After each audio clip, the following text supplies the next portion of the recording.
Guys, do you know that saying where they go, I'm not angry, I am just disappointed? That's honestly how I feel with Microsoft and Gamescom this year. It was like, guys, if you're going to turn up with this, why not give away your big kind of games and details to Future Game Show, Jeff Keighley, for their shows to have a bit more oomph? Or if you want to turn up, and if you don't have much, just do like an hour-long big show where you reveal all the details that you need to and say at the end, by the way, we've got this day one, day two show floor events with interviews. They're going to find out more about the games that you like. But no, we didn't have that. All we had was just this day one, day two event that was like 4 hours long, filled up. And I mean, filled up with these insanely long interviews that were cringy, that just revealed too much that honestly, I don't want to know too much about the games, frankly, because one of the fun facts about games is that sense of discovery, but also felt more like a sales pitch by the developer than anything useful in a sense. You maybe get like a nugget of information that you were kind of after with events like this, but that's about it.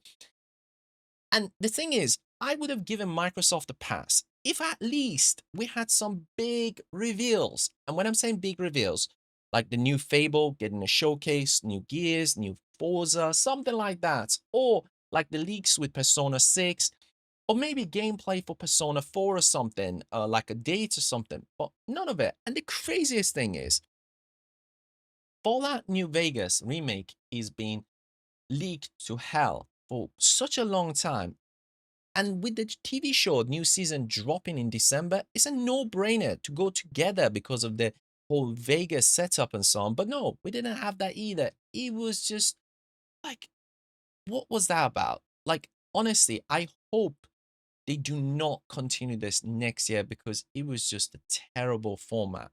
Having said that, though, guys, there was some decent informations and that sort of thing that kind of I picked up, shall we say, and I've sort of summarized. I did a whole live stream, but frankly, by the end of day one, I was like, I'm not doing it for day two because it's better to just do a summary because it's just boring sets of interviews. But anyhow, on day one, they started with the whole Xbox Ally and Ally X, and I am excited. Not gonna lie, although it is probably going to cost an absolute arm and a leg, but the idea of these optimized games for handheld, brilliant, being marked, brilliant. Also, all these storefronts being accessible, fantastic that we already knew, but also the fact that the Windows itself revealing more information about it that is so optimized just for this platform, it means they're going straight after the Steam Deck and maybe the best choice for this sort of gaming. And October 16th, guys, the big reveal, the date is going to get dropped.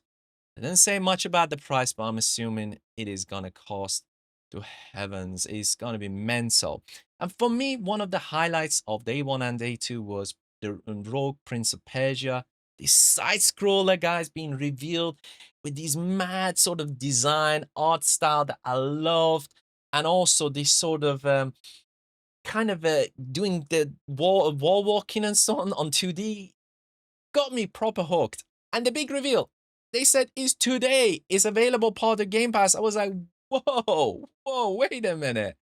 Looked awesome. And one of the cringiest interviews a little bit after that with Grounded, 20 minutes of talking about Axel, the new big spider inspired by Toy Story being dropped. It's like 40 minutes of interview and 20 minutes of it. That Yeah, that was uncomfortable as hell. Yeah, enough of Axel. But the other game that I kind of liked, Guilty Pleasure, Starsand Island, this sort of cozy looking farming slash kind of building sort of world that I think will be very kid friendly with a lot of charm, a lot of inspiration from Nintendo, and something that you can probably play with handheld LIX with the kids and whatnot. Probably will give it a kind of a go maybe. It's coming out 2026, so let's see how that goes. We also had Tropico 7 getting a CGI trailer. Every other year we get a Tropico. I know there's a huge fan base for that. We also had Invincible versus and on day one being revealed, and For me, Hero Academia, which was day two, looked much more fun. This felt like all right. Obviously, if you're a big fighting fan, Invincible fan, could be something that's your jam. We also had a Project Bloomwalker, and these sort of artistically driven, very atmospheric design that with this sort of survival where the kid goes into the forest and the forest getting healed up. Again, we also had it a little bit later in the show with probably one of the funnest interviews with Tim Schafer and his lighthouse game, the keeper, the whole talking about the relationship between the bird and the lighthouse. A lot of atmosphere, a lot of character, a lot of artistic, shall we say, design. So again, like those, kind of we'll be checking them out, see what they're about. We also had this big, brutal, and I mean brutal looking game with Dying Light the Beast. I will be checking it out for sure. They're bringing the cars into the game from what they said for the first time. Obviously, great looking game. I love the whole parkour elements and all the climbing and whatnot. Again, classic Dying Light moments. So let's see how that goes. That's coming out in like a couple of weeks, so not long to wait for that. We also had that mad, and I mean mad game with the whole freestyle football 2, with the whole bodybuilder characters and so on. To be honest, I remember this very old game in NES days with these sort of NES characters playing this mad superhero football. I'd love to see something like that rather than this. With heroes doing their sort of superpowers when they're kind of shooting a ball and so on, but I don't know. Not my cup of tea, to be honest with you.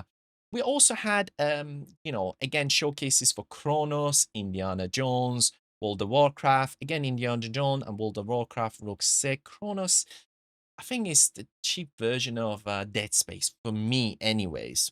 But looks all right. But the biggest one for day one, I would say, was Call of Duty reveal. I had a lot of doubt when they first showed it on the first day. It looked really weird. And the fact that they said some of those weird elements are hallucinations, really liked it, kind of gave a bit more clarity. But also the biggest thing is that your progress is kind of carried over. You're getting gaining XP across all modes. That's obviously huge. And you got the 4-player co-op that you can kind of bring your groups between different events. And the end game that they were talking about, from what they were explaining, it almost felt like as if they were talking about Path of Exile 2 meets Destiny. So, as much as I'm a bit like, I'm not quite sure why they're doing this with Call of Duty rather than a brand new game, a little bit less worried, shall we say. And on day two, again, there was a bunch of reveals. Again, Ninja Gaiden getting a bit more of a reveal. At this point, I'm like, yeah, don't need to show me too much. Ninja Gaiden looks sick. Obviously, we have got the two main characters and so on. Looks awesome. It's coming out kind of in mid-October, so can't wait for that. Um, we also had the DLC for Fragpunk, and with the whole Toy Bacon. I think that's what it's called anyway, but it looked kind of weird fun. Again, there was a lot of DLCs, shall we say, that were revealed in day two, which was a bit like, okay, fair enough. I guess we're kind of filling up the show as much as we can, but we also had Lego Batman. Again, that was also weird because literally had an interview on the first show with Jeff Keighley that got a proper decent amount of time there, but he came back repeating the same things all over again. The game looks fun, and I know there's a lot of people that are Lego game fans, and yeah, looks fun, but don't really see what was the point of a repeat of a similar sort of interview. But hey ho, there was again more of an interview and more of a gameplay for Onimusha, and I think that game feels like Souls game meets kind of Ninja Gaiden, but with the pace of Souls game. So kind of looks very good, but when the enemy kind of walk past him and so on, I'm not quite sure it's gonna be amazing, but looks great. Looks great. Don't get me wrong, and I'm probably maybe checking out as awful as I am in those sort of game. Silksong again getting a release date for later on in the year and so on. Not my jam, but looked all right. Again, we're getting a lot of kind of these side scrollers coming back and then some. We also had another side scroller, Hotel Barcelona, and To be honest with you, I quite like the vibe, the 1980s kind of TV show vibes. Looks alright. Looks kind of fun, but again, hopefully there's not going to be just way too many side scrollers again because I'm just seeing so many of them at this stage. We also saw Overwatch 2 getting a new hero. I know there's a huge Overwatch fan base, so I guess that will be a big one for so many. But again, that would have been probably a good thing as part of a big show and maybe doing an interview. But we also had Valor Mortis, a little bit of a gameplay, again, the horror elements of it and so on, and talking about how this kind of world is coming to an end with all these creatures and whatnot. Looks decent, but depends on how the execution is going to be like. But we also, as I said, mentioned earlier, we had My Hero Academia. And as I said, if I compare this to Invincibles, I probably would say this one looked better in terms of the pacing, in terms of like the design elements and so on. It's more of my jam. And finally, guys, we had probably one of the better reveals and better interviews other than Tim Schafer with High on Life 2. Guys, I was a huge fan of High on Life 1. Great game, funny as hell. If you haven't played it, definitely check it out. And they obviously showed it in Summer Game Fest. And this time they actually showed the gameplay. And the idea is that your sister is now kind of wanted. And with you helping your sister, you become this wanted criminal. Great. For me, the idea is the comedy, and from the gameplay that they showed, it's coming back February 13th, and they're bringing a new gun with the voice actor Ralph Innocent. Anyways, the guy with a very gritty voice from Harry Potter and some other movies that you've seen. So can't wait. Honestly, for me, that was the big excitement that they finished off with. But as I said earlier, for me, I am still very much disappointed in the show, and I still stand by what I've been talking about. And I think the lack of presence from so many of these big games is because they're getting saved for next year and the new consoles being dropped. That is my theory. I'm sticking with it because there's no other logical reasons for the big hitters not being here for me, anyways. But let's see. I'm assuming probably next year events are just going to be off the hook, but let's see how that goes, as I mentioned. Anyways, guys, I hope this sort of kind of summary, my live coverage, which again, I'll put the day one live stream in the description. You can find it in the live section across all the events, has helped you. And if it has, don't forget to smash that like button and do subscribe because I will be live streaming gameplays, reviews, and I'd love to hear your feedback in terms of stuff that you like me to cover or, stuff that you like me to kind of change. Would love to. Again, I'm learning, improving. This is going to be your channel. So please do leave them in a comment below. And in the meantime, guys, don't forget to subscribe. Thank you for that. And until next time, peace.